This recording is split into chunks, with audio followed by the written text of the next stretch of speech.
Always, never in the same spot. Good morning. Good morning. Good morning.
I had dreams about anywhere else but here. But our faith kept me close. I believed I had done something to deserve this. Our faith shouted, no. I tried to imagine it never happened. But our faith reminded me, yes, grief is real. I thought I might die. But our faith nurtured my life. I wondered if I was worthy of love. But our faith kept loving me. I found it impossible to forget. But our faith said, forgive yourself first. I did not know there were others. Our faith sobbed, many. So let's go ahead and sing this opening hymn. We're going to do a prayer in the middle, so go ahead and rise if you feel like it, or just stay seated.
Would you join me in a moment of prayer and reflection? The God that we know when we see love and justice and kindness and hope, the great mystery named and unnamed, be with us today and welcome us into this space, a people weary from the heat, a people weary from the injustice, a people ready for a better world. Help us lay down whatever it is that we are carrying that is keeping us from being present. Help our griefs heal.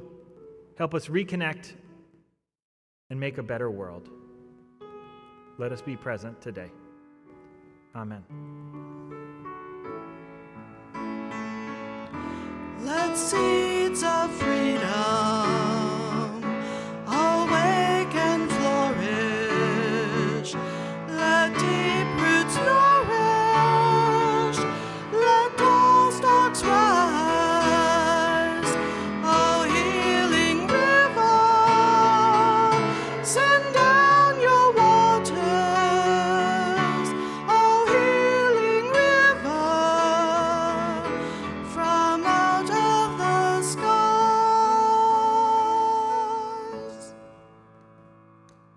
Wasn't that beautifully sung? I'm tingling all over. Good morning, good morning, good morning. Good morning and welcome to the Unitarian Church of Baton Rouge. I hear some are coming back after many years and moved away but are now back. Welcome home, we say, here to your church. My name is Reverend Chris Long. I am a minister of congregational life. My pronouns of choice are he, him, his.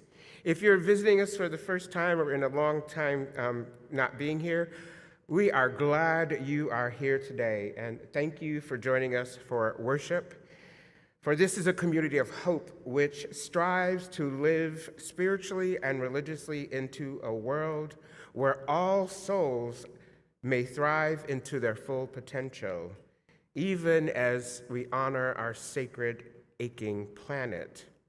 Also, do join us for refreshments and coffee in the reception area just outside the door here to my left. To those joining us online, a good morning and welcome to you as well. Guess what, y'all? Guess who's back? From 4 months of sabbatical, our senior minister, Reverend Nathan Ryan, and his family, who are due to be here at any moment, his wife Lauren, for some of you who haven't had a chance to meet them yet, and their children, Viola, they're coming in the door as we speak, on command. Their children, when she comes through the door, we're gonna give them a round of applause. Viola and Lauren is coming through the door, and Viola, let's give them a warm welcome. We are very excited to have you back, and we'll be working to help you all ease back into the life of this church. For those of you who haven't had a grand tour of Squirrel Hall in Reverend Nathan's office as of late, go and see his office to see what he was welcomed back to. If you've never been, you will be in for a squirrely treat. As you were leaving, you asked us to tweak no changes to any of our systems while you were away. We have honored your request and look forward to the good news you will be bringing us from your time away. Amen? Is that all he gets? Hi, Viola, giving a wave. Is that all he gets when he comes back? Amen? He's back. Amen? Amen. Today's announcements. During our middle hour, we will have children pre-K. Chalice Children starts this week. And for children grades 1 through 5, we'll have UU Activity Lab, which also starts this week. Our youth group will be working on covenant writing. Adults, Faith and Exploration will be having an introduction to the church. That's for folks who are new to the church, new members of the church, and want to learn more about religious education and worship. They will be gathering in room 6. Faith and Practice will be in room 1, and it'll be a self-guided open question. And as part of your Faith in Action, our climate interest group will be meeting in room 7. That's all from 10:15 to 11:15. After the second service today, we'll be having our 6th Source Sharing Circle, our pagan group, which will be meeting in room 1. Next Saturday, before that, this coming week, we have our interfaith prayer breakfast. And if Mary Helen is in the room, Mary Helen Hall is in the back, I'm sorry. We'll have some tickets. I have been invited. Only one ticket left. Go, brrr, who's gonna get there first? I will be there at 6:30 for those early breakfast people, but I will be there at 7:02 when it starts at 7. Next Saturday, we'll have our Welcome Back Jamboree. There'll be food, folks, and fun starting at 5 and ending at 8 with a drum circle to follow shortly thereafter. Gentle reminders, we're bringing our own water bottles to save on plastic and using of things, and bring your own lawn chair, rain or shine. Those who would like to have rides, because they don't drive at night, it is starting to get dark right around 7:30, 8 o'clock. So if you're looking for a ride, please do reach out to the stewardship team for their ride sharing that they're going to be offering for those who need it for that event. Next Sunday, we will have our quarterly blood drive as well. So lots going on here in your church. Again, good morning. Good morning. And welcome to everyone. Also, next month, we're going to be hosting some other Unitarian Universalist congregations from Louisiana here, and I believe one of them is watching now to figure out if the tech works. So online people, and especially those of you in Shreveport, just saying hi. You buried the lead on this. So, Allison, would you wave? Online people, Allison is not waving at me. There are at least 500 pictures, AI-generated photos of squirrels, she says more, adorning my office, which is, if you go this way, you can go see it. So I just want to, I left the door open. It's an experience. So We also have sad news to announce. If you would place a stone. We found out on Thursday that husband of church member Maura Wood, Don Patterson, died after a tenure of having ALS. So we're placing a stone for him. This ritual we have is open to everybody, visitor and member alike. We invite those who wish to come forward either along the west or the east wall. Those online, type it right into the chat. Take a stone, let it represent whatever's on your heart, whatever's on your mind. Place it in the chalice bowl. We now invite those who wish to come forward as we place stones.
And we say together, with hope to make this a better world, we light this flame.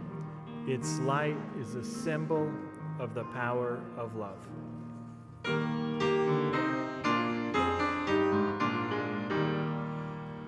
From all that dwell below the stars, let songs of hope and faith arise. Let peace, goodwill on earth be sung, through every land, by every tongue.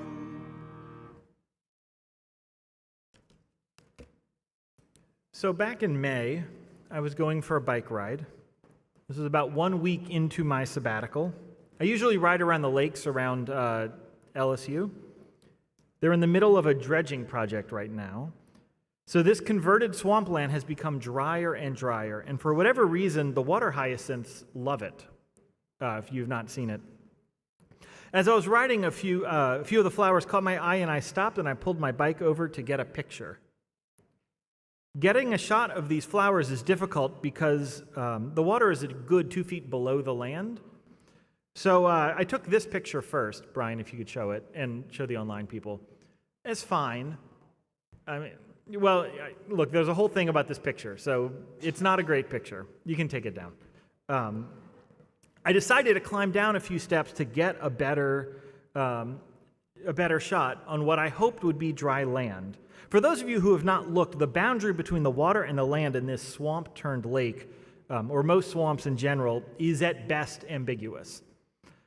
Each step was more tentative until the last one, when I got to the bottom and it was dry and I didn't step into the lake, which is my first success. As soon as I got there, I heard something slither away.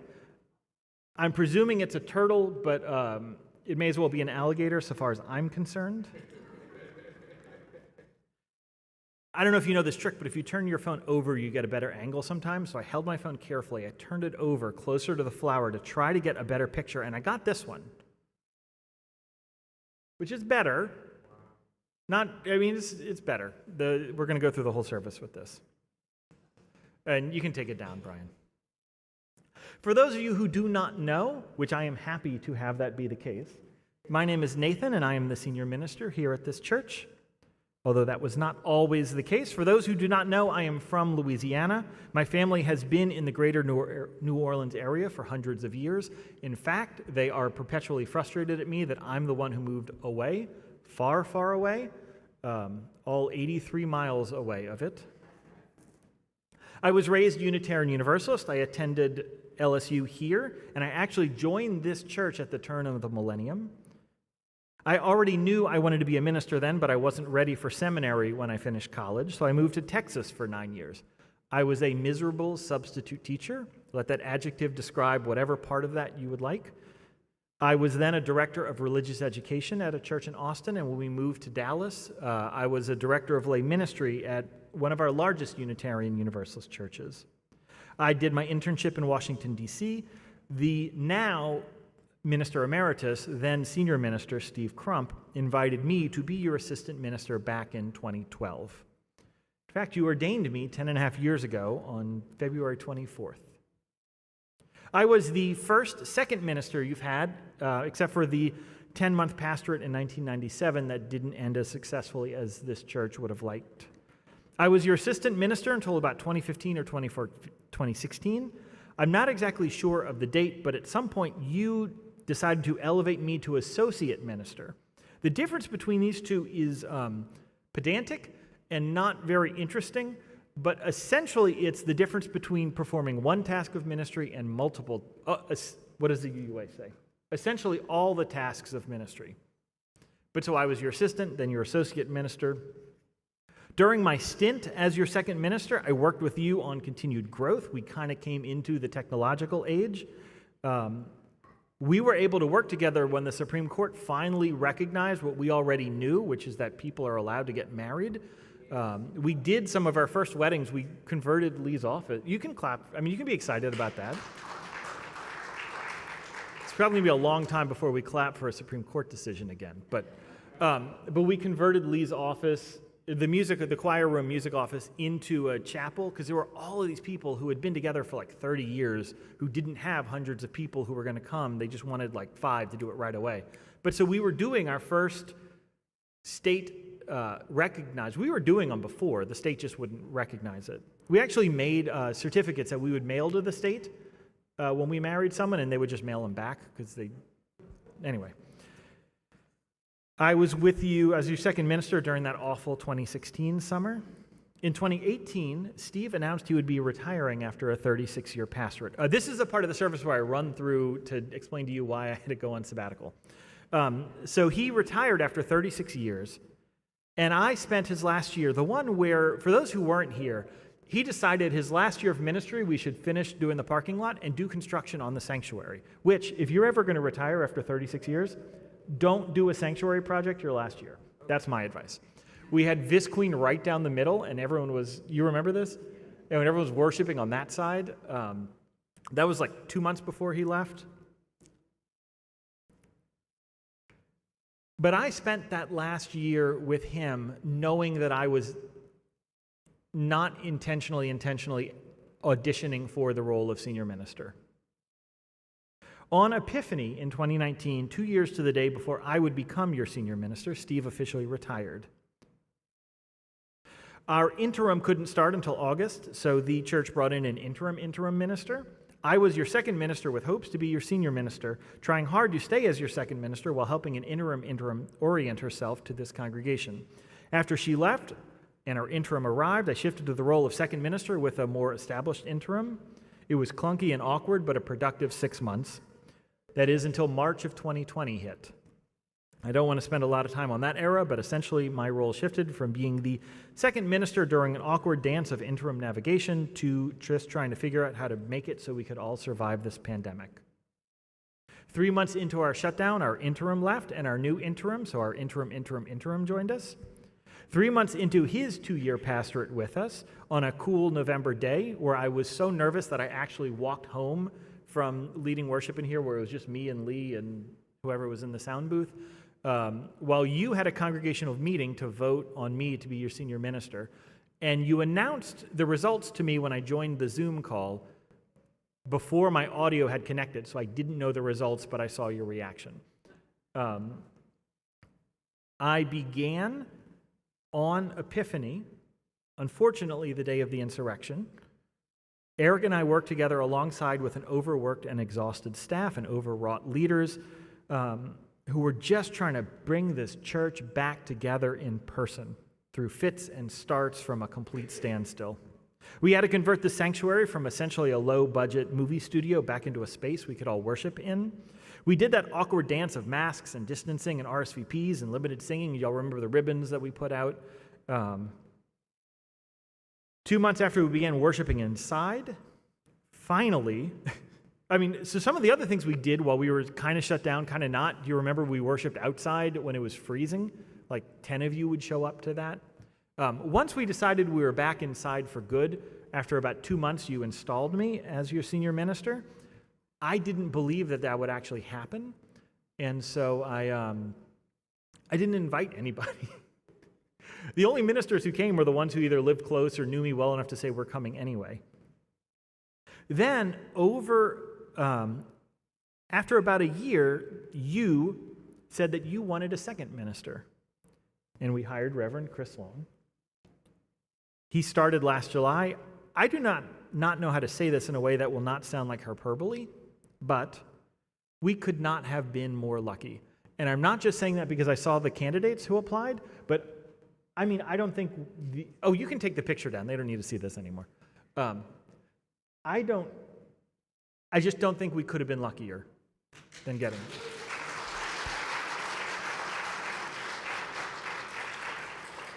So I tell you all of this because this is the backdrop to how and why I went away for the last 4 months. It's a backdrop to why things might have been different for you and will probably be different again going forward.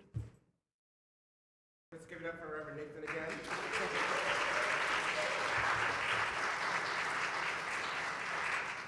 This church is very generous in so many ways. One of the many ways we are generous and with humility is that we share 1/2 of our monthly offering with a local organization that is extending our mission and vision into the community in ways we simply cannot.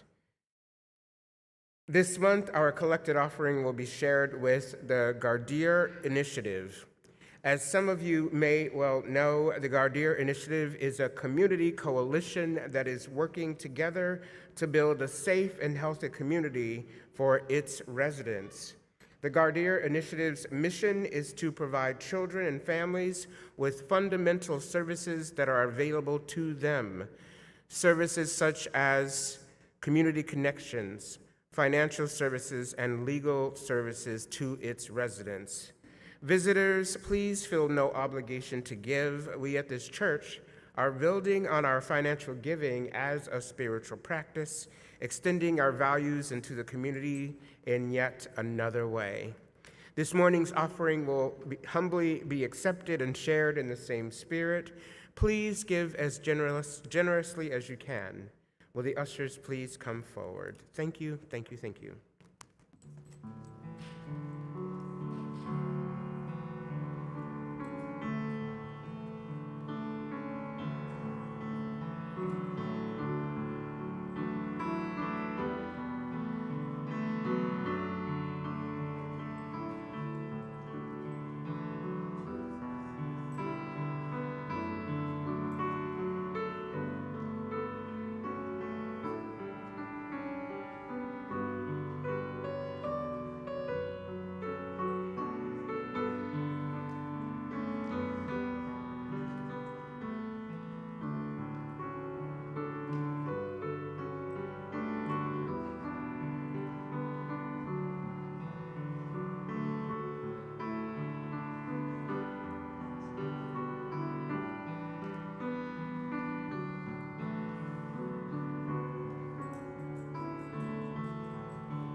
It hurts to let go of intensity that zapped like electricity yesterday.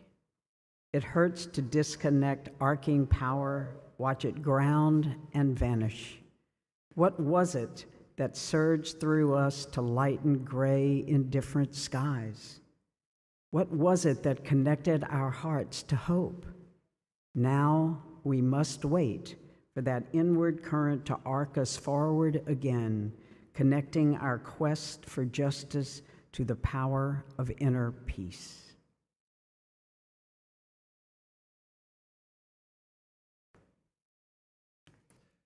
Some of you may not fully get the role of minister or why we take sabbaticals. So I'd like to take a couple of minutes to talk about it with you. Being a minister is a very strange job that you have hired and then called me to do. My job is to know you, it's to care for you, it's to listen to you, it's to be a spiritual guide through whatever you could be going through. My job is to understand Unitarian Universalism. It is to take what the world throws at us, to synthesize it into some semblance of spiritual meaning, and to share that with you on both Sunday mornings and elsewhere. The minister's job is to be with you when you have a baby, when you have a death, when you get a diagnosis, when you're having a crisis of faith, when the depression or the addiction gets too much. And our job is to be with you when you die. Think of us sort of like therapists who don't do therapy, who specialize in being librarians of your stories, who are also public speakers, but who also run aesthetically minded theatrical performances every week, and also very bad video editors to sometimes put online. That's me calling myself out, not you. Also, because our role is essentially a public role, other than the boundaries that we must set, we are never off. It means that we are perpetually working on sermons, thinking about the health of this church, and we are never putting you down. The only time we do is when we set and stick to the boundaries that we have to make.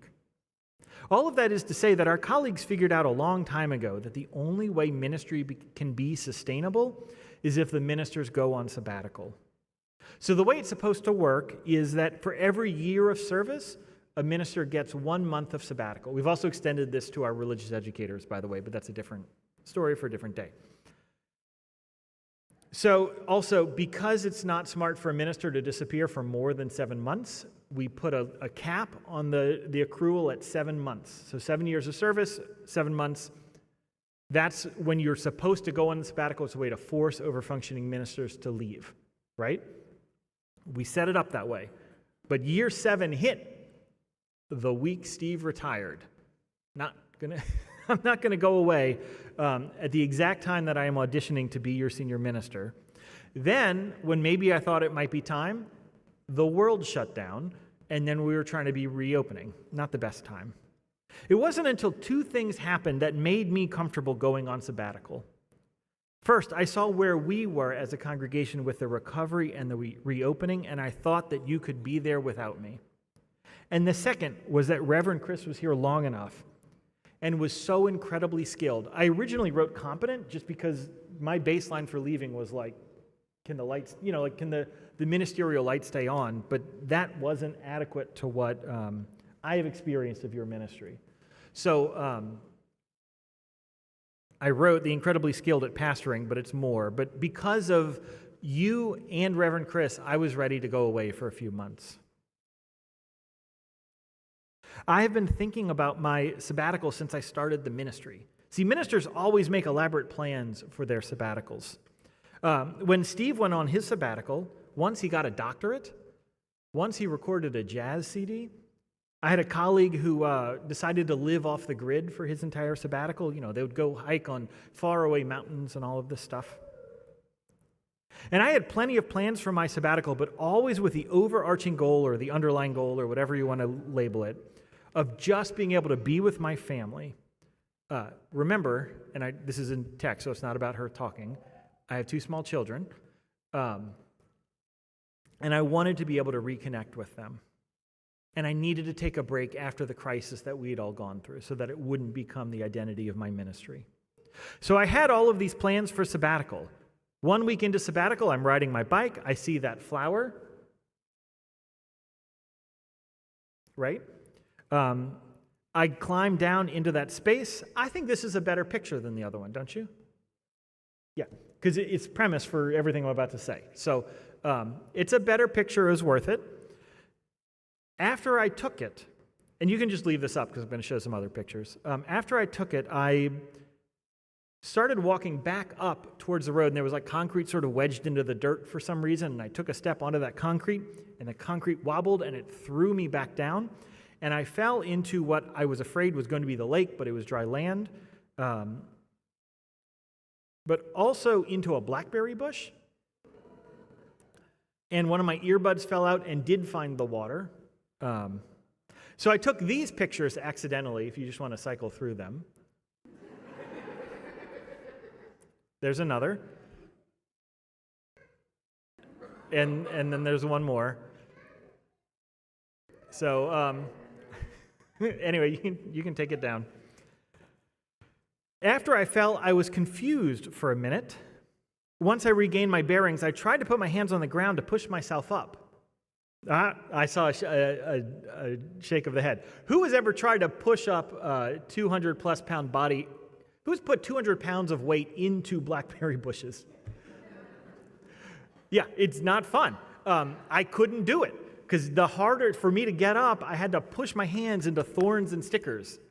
And also I was trying to retrace my steps to figure out where my earbud went so I wouldn't have to replace them. I did. To figure out, because it fell out while I was twisting and falling, so I knew it was here. But here was also a blackberry bush. Last week someone told me snakes love blackberries. I didn't know that at the time. Anyway, so here I am stuck in that ambiguous middle between the ground and the water. And a man walks by. He was jogging, and he leaned over and he pulled me up, and I was still I really wanted to find that earbud. And I was kind of disoriented, and he actually said these words: "You're not going to die if I leave you, are you?" I didn't die. But I told him thank you, and then he went on his way, and I climbed back out.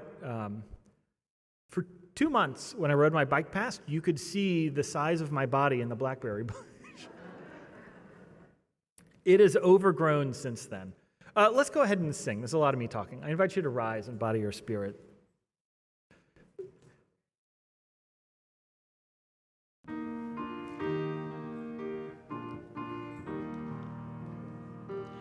My life goes on in endless song above its lamentation. I hear the real, the far-off hymn that hails a new creation. Through all the tumult and the strife, I hear the music ringing. It sounds an echo in my soul. How can I keep from singing? But though the tempest round me roars, I know the truth it liveth. And though the darkness round me close, songs in the night it giveth. No storm can shake my inmost calm, while to that rock I'm clinging. Since love prevails in heaven and earth, how can I keep from singing?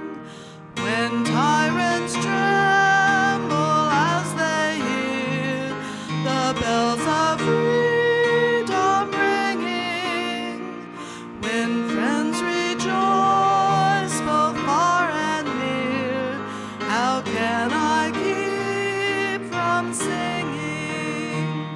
To prison cell and dungeon vile, our thoughts to them are winging. When friends by shame are undefiled, how can I keep from singing?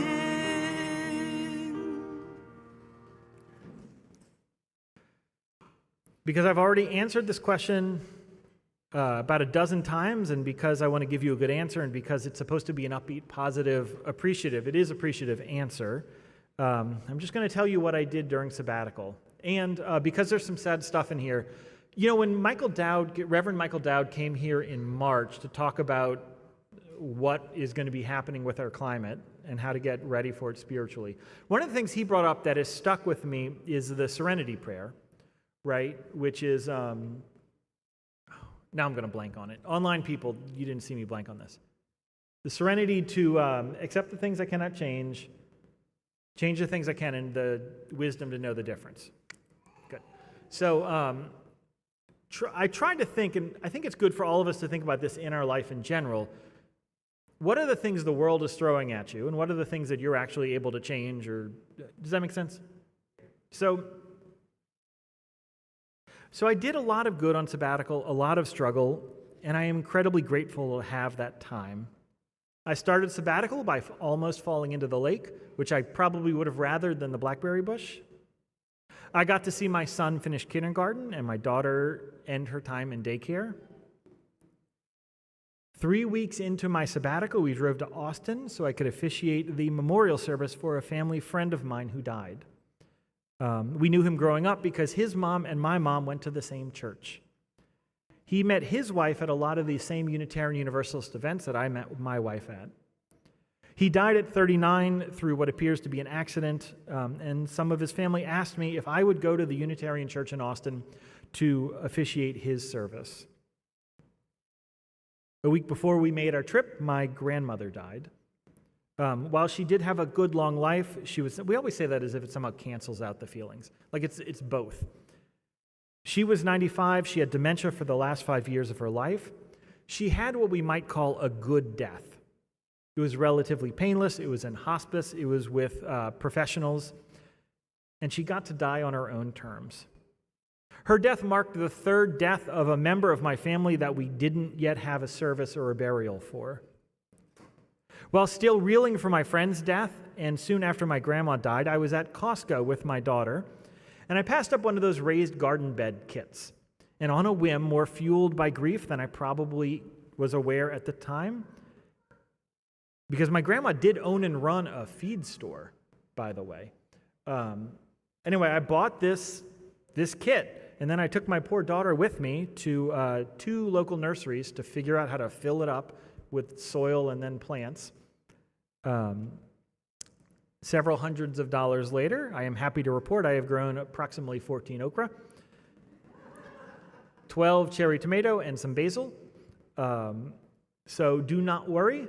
I did not cultivate any sort of horticultural skills while I was gone that I'm not going to leave as your minister to become a farmer. Also, during my sabbatical, my son learned to swim. My daughter got closer than I could have imagined. I figured out how to veganize Mexican street corn. I cleaned up all of my Mardi Gras costumes, which had been currently stored in chronological order rather than anything that made sense. I went to our General Assembly in Pittsburgh. There's a whole other conversation about what we did there, what is relevant for you, all of that. But while I was there, my cat died. This is a very grouchy but loving cat. I did teach him to sit and to stand and to speak, by the way. It's true. I have videos. Like, I really did. I went to the 4th of July parade where I caught a bag of parsley seeds from our agricultural commissioner, or whatever his title is. I spent a lot of time while Lauren was still at work with both kids. I took them to museums and parks. We went to the beach, to Europe. I got to see the Barbie movie, which was written by a Unitarian Universalist. And directed by a Unitarian Universalist. That's right. Online people who don't have everyone else mic'd, about 10 people knew that it was written and directed by a Unitarian Universalist. We eventually had a joint service for my grandma and my uncle. We are just waiting on one more service. I was able to visit my family's grave, which is the first time in my life, which has at least 4 generations buried in there, possibly 5.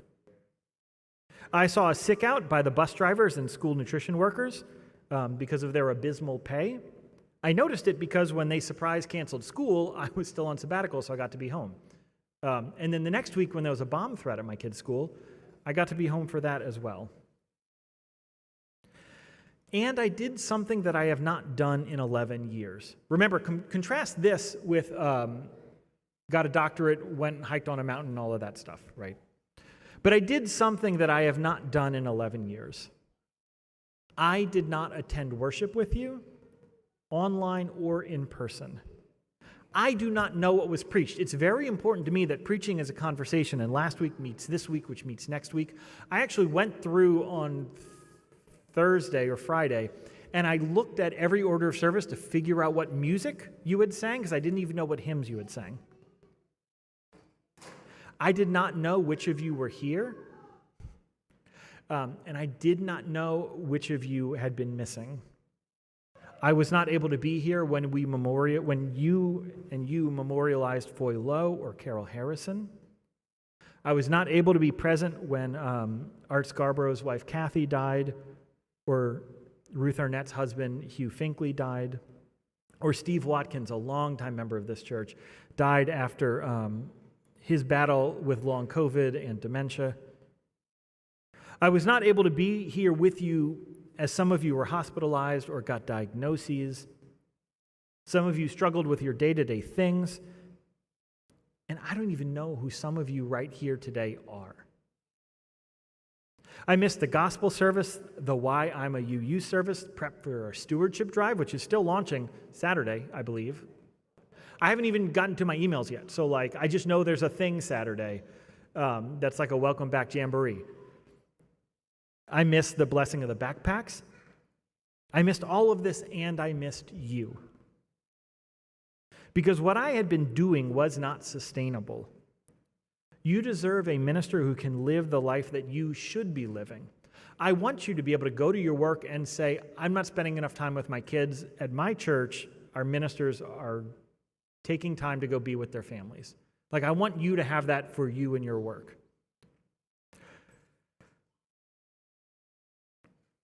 For example, how many of you saw me out in the wild while I was on sabbatical? Yeah, a few of you. It was very important to me that I stay here because I have built a life here. And the life is not just in this church. And I needed a break because I ran so hard during those transitions because I wanted you to know that I could be trusted to be your senior minister. And when we shut down and tried to reopen again and again, I pushed hard, and I did that so that the staff and the leaders, I did that and so did the staff and the leaders because we needed this church to survive. There was a point where I left where I was unlocking the door. I wrote this aspirationally. Where I was unlocking the doors Sunday morning. Apparently, we are still unlocking the doors. So we need a plan for who's going to unlock the doors on Sunday morning. I just thought if I disappeared, it would go away. Do you know why we're still unlocking the doors? This is misplaced COVID grief. Ed Allums, who was a member of this church, a member of the board, came in every Sunday, and he unlocked the doors. He put out water and lemonade, and he died of COVID during the shutdown. And I don't think we as a system have grieved him enough and are ready to replace him. Not replace, but replace him within the system. But you did not hire a senior minister to do all of these extra tasks. All of this is to say that this church has a long history of over-functioning ministers. That was made worse by my eagerness and the pandemic. So I am intentionally going to re-enter slowly. I am sitting on a few hundred emails right now, and I'm going to try to sort through them, but I do not know what you emailed me. I do not know what's happened in the building, although Allison told me earlier today we had a plumbing problem that we fixed. That's all that I know. I started back Friday.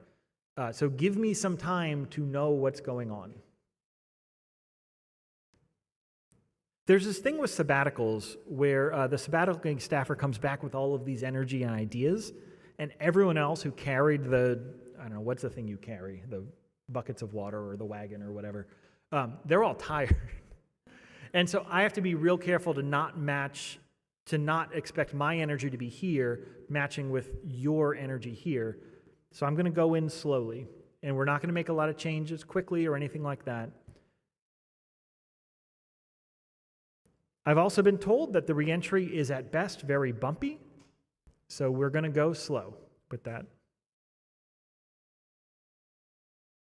The very last service I did before I left, which was my first Sunday, so we're like benchmarking this thing. So I had COVID right before I left. Some of the staff had COVID right before I came. Like, this is a long haul we're going through. We're going to make it, but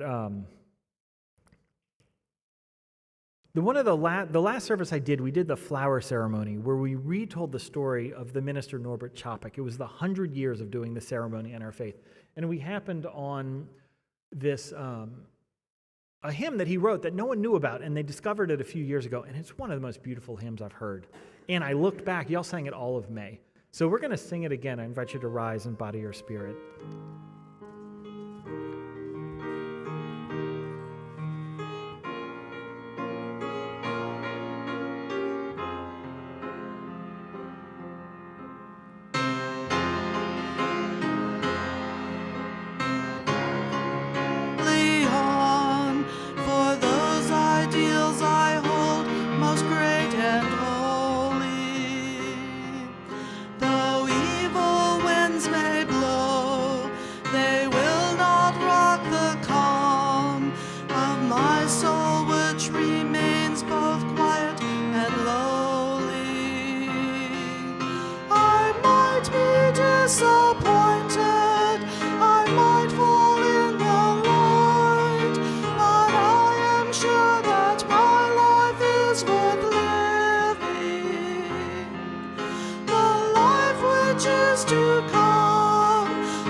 That first breath must be delicious.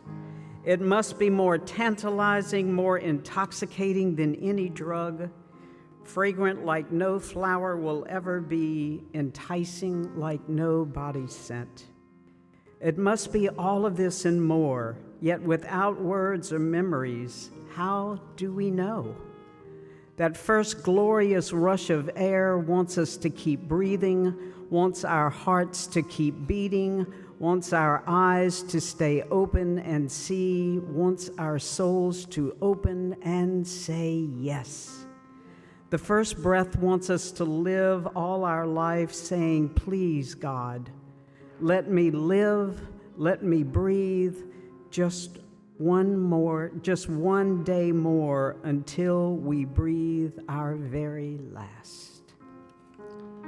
Join me in the chorus again, right where you are. I might be disappointed, I might fall in the fight, but I am sure that my life was worth living.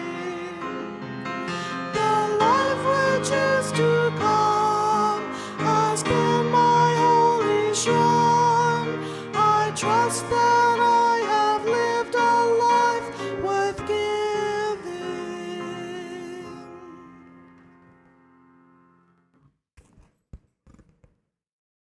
I had two great joys during my sabbatical. First, I was able to just be present with my family. I've not been able to do that for as long as my kids have been alive, and I needed it. The other thing I did was it allowed me to, I hope, that I have disconnected enough from the exhaustion and the mess of closing and reopening this church and all of the transitions, so that I can reset myself, so that we can reset ourselves going forward into this next chapter of the church's life. The sabbatical also allowed me to see that this church isn't mine, and this church is not Reverend Chris's church, and it is not Reverend Steve's church.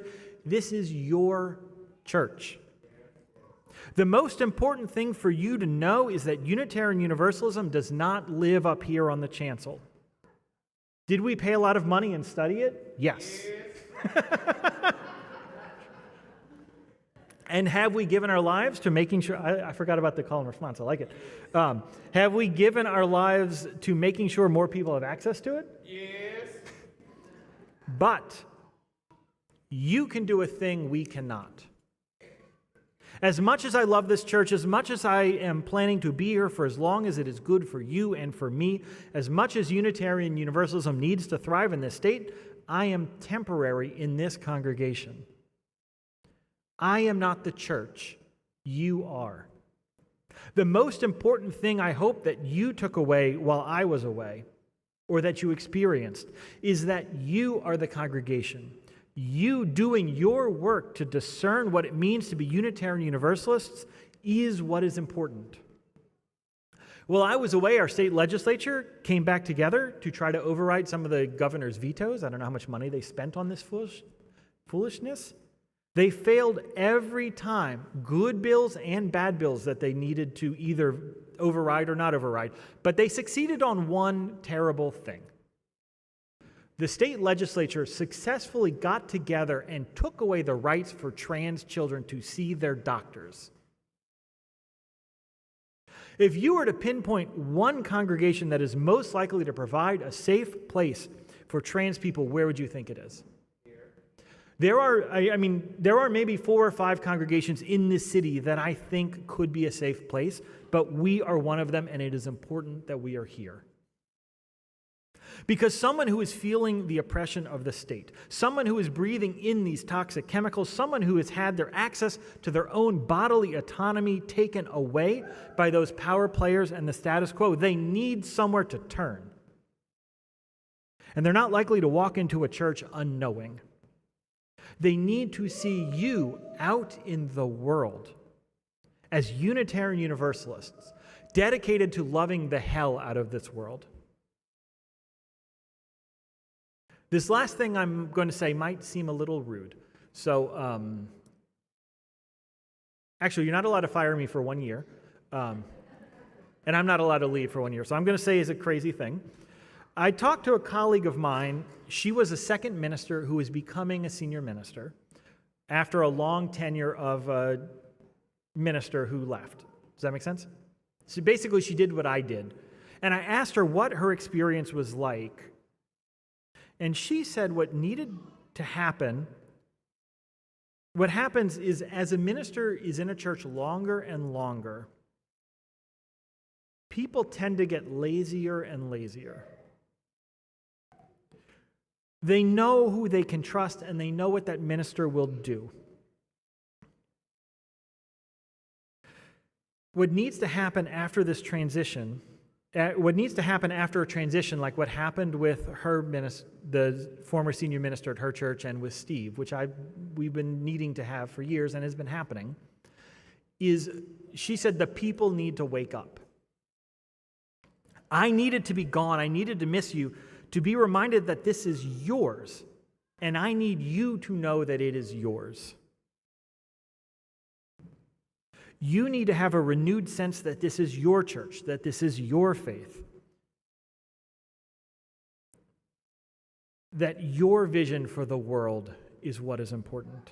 So while I am coming back to go through this next phase of church with you, and while I missed you, this is yours to build, and I am happy, and we are happy to be here with you as you build it. Amen. Let's sing. I invite you to rise in body or spirit.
it made sense when I typed it, but my experience of this congregation was not lazy at all. And it didn't feel right when I looked at you who have been working so hard to keep this church alive.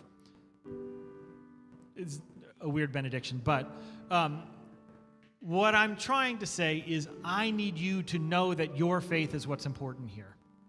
And also, if you fall into the lake over and over, don't run away from it. You can get a better picture later if you keep trying. Amen. Go in peace.